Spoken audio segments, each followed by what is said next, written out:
မိတ်ဆွေများအားလုံးပဲမင်္ဂလာပါခင်ဗျာဒီကနေ့မိတ်ဆွေတို့ကိုကျွန်တော်မျှဝေသွားမယ် application လေးရတော့မိတ်ဆွေတို့ရဲ့ဖုန်းမှာဖုန်းအားသွင်းလို့တရားရန်လုံးပြည့်ပြီဆိုလို့ရှိရင်ဖုန်းကနေအလံပေးတဲ့ application တစ်ခုဖြစ်ပါတယ်ဖုန်းအားရော့သွားပြီ20ရာခိုင်နှုန်းလောက်ရောက်ပြီဆိုရင်လေဖုန်းကအားရော့နေပြီဆိုတာကိုအလံပေးမဲ့ application လေးတစ်ခုဖြစ်ပါတယ်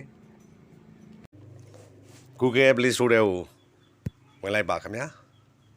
application လေးတွေကိုရှားတဲ့ hori search box နေရာလေးထဲမှာကျွန်တော်တို့က full battery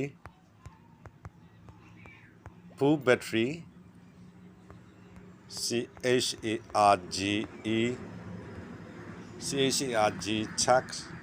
full battery check alarm ဆိုတဲ့ hori application လေးကိုယူရမှာဖြစ်ပါတယ်ဒါလေးကိုမိတ်ဆွေတို့ဖုန်းထဲမှာ install သွင်းရမှာဖြစ်ပါတယ်install သွင်းလိုက်ပါခင်ဗျာ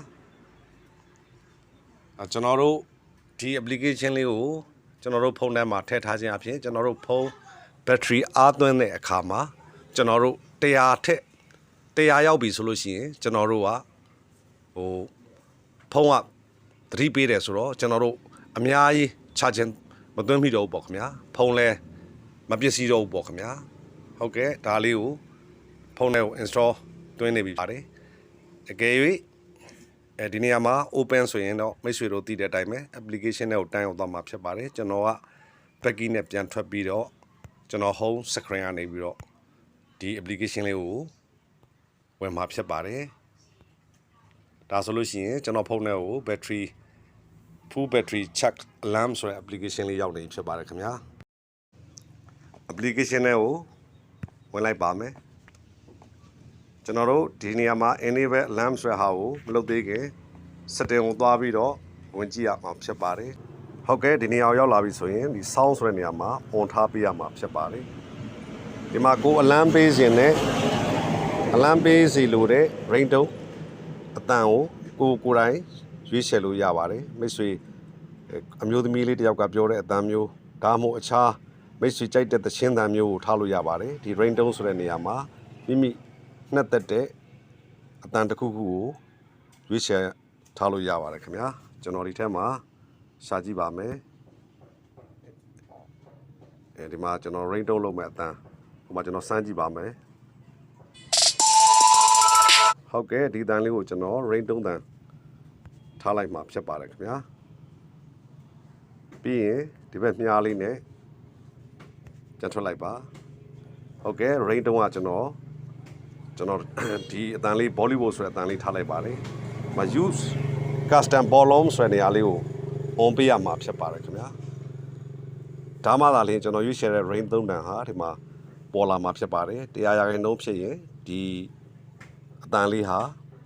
အချင်းတန်လေးဟာပေါ်လာမှာဖြစ်ပါတယ်။လူတစ်ယောက်ကစကားပြောတဲ့အတန်မျိုးပြောချင်တယ်ဆိုရင်တော့ဒါကြိုတင်ပြီးတော့အတန်သွင်းထားမှာဖြစ်ပါတယ်။မိတ်ဆွေတက်တဲ့သချင်းတွေကိုလည်း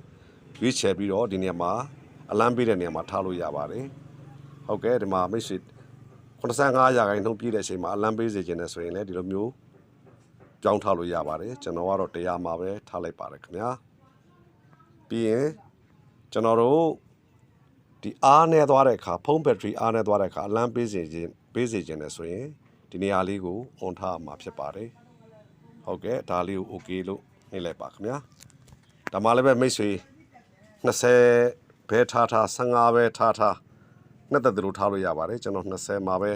ထားလိုက်ပါတယ်ခင်ဗျာဟုတ်ကဲ့ဒီလောက်ဆိုရင်ကျွန်တော်ပြန်ထွက်လိုက်ပါမယ်ခင်ဗျာဒီနေရာမှာ enable alarm ဆိုတာကိုဝင်ရမှာဖြစ်ပါတယ်ဒီနေရာမှာ okay ကိုနှိပ်ထားလိုက်ပါခင်ဗျာဒါလေးမှာတော့ decimal လို့လုပ်ထိုင်လိုက်ရပါတယ်အဲဆို alarm will activate when your device is fully charged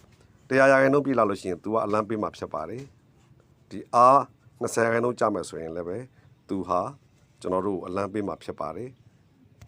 ဒီနေရာမှာ notification ပေါ်လာပြီဖြစ်ပါတယ် battery check alarm enable ဆိုတာလေးဖြစ်လာပြီဖြစ်ပါတယ်ခင်ဗျာအကယ်၍မိတ်ဆွေရဲ့ဖုန်းဟာ100ရာခိုင်နှုန်းရောက်မယ်ဆိုလို့ရှိရင် तू ကနေပြီးတော့ကျွန်တော်အစောကရွေးချယ်ထားတဲ့သချင်းတန်လေးဟာမြေလာမှာဖြစ်ပါတယ်အကယ်၍20ရာခိုင်နှုန်းကိုကျသွားပြီဆိုရင်လည်းပဲအစောကအတန်လေးဟာမြေလာမှာဖြစ်ပါတယ်ဒါဟုမှမိတ်ဆွေကအတန်ကို အမျိုးမျိုးပြောင်းလို့ရပါတယ်လူတစ်ယောက်ကနေပြီးစကားပြောတဲ့အတန်မိန်းကလေးတစ်ယောက်ကစကားပြောတဲ့အတန်ဒါမျိုးကိုရွေးချယ်ပြီးတော့လည်းကိုထည့်ထားလို့ရပါတယ်ခင်ဗျာဟုတ်ကဲ့တရားရခိုင်နှုန်းပြည့်သွားပြီဖြစ်တဲ့ကြောင့်ကျွန်တော်ဖုန်းကအလံပေးလာတာဖြစ်ပါတယ်ခင်ဗျာဟုတ်ကဲ့20ရာခိုင်နှုန်းပဲကြံတော့တဲ့အချိန်မှာလေအခုလိုပဲအလံပေးမှာဖြစ်ပါတယ်ဒါကတော့ကျွန်တော်ရွေးချယ်ထားတဲ့ rate 3တန်လေးဟာကျွန်တော်ဖုန်းကကျွန်တော်ရွေးချယ်ထားတဲ့ rate 3တန်လေးနဲ့သူကအလံပေးခြင်းဖြစ်ပါတယ်မိတ်ဆွေတို့ကလူတယောက်ရဲ့စကားသံဖြစ်ဖြစ်အမျိုးသမီးတယောက်ရဲ့စကားသံဖြစ်ဖြစ်အဲ့ဒီမှာထည့်ထားလို့ရပါတယ်ခင်ဗျာဒါဆိုရင်ဖုန်းကနေပြီးတော့တရားခိုင်နှုန်းပြည့်ပါပြီဒါမှမဟုတ်20ရာခိုင်နှုန်းပဲရှိပါတော့တယ်ဆိုတဲ့ဟာကိုသူကနေပြီးတော့ဖုန်းကနေပြီးတော့ပြောလာမှာဖြစ်ပါတယ်ခင်ဗျာဟုတ်ကဲ့ခင်ဗျာဒီနေ့ဖို့ဒီဗီဒီယိုလေးကိုမိတ်ဆွေတို့အတွက်တင်ပြလိုက်ရပါတယ်ဒီဗီဒီယိုကိုအဆုံးထိဝင်ရောက်ကြည့်ရှုတဲ့အတွက်ကြောင့်အထူးပဲကျေးဇူးတင်ပါတယ်ခင်ဗျာအားလုံးပဲရှင်လန်းချမ်းမြေ့ကြပါစေ